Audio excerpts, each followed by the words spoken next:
Hi friends, చూడండి ఇలా చెరువుల్లో మట్టి ఎలా ఎత్తుతున్నారు. 5 అడుగులు 7 అడుగులు 10 అడుగుల లోతు ఉంటుంది. అది ఒక బరి పడినా కూడా పైకి రాలేదు.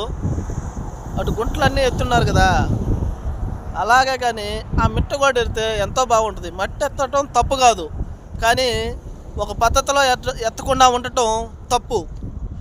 ఇది దయచేసి ప్రతి ఒక్కరూ మట్టి ఎత్తేవాళ్ళు కానీ వాటికి పర్మిషన్ ఇచ్చేవాళ్ళు కానీ అది ఒక దృష్టిలో పెట్టుకొని ఎత్తే వాళ్ళకి చెప్పాలి.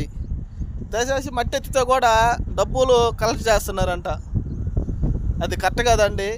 ఈ చెరువులో మట్టి ఎత్తడం వల్ల దీనికి 4 ఇంతల నీళ్లు నిలబడేదానికి అవకాశం ఉంది, రైతులు బాగుపడేదానికి అవకాశం ఉంది. దయచేసి ఉండే వ్యవస్థలో ఉండేవాళ్ళు ఒకసారి ఆలోచించి ప్రతి రోడ్లకి ఫ్లాట్లకి ఈ మట్టి ఉపయోగించుకుంటే చెరువు పూడికి తగ్గద్ది.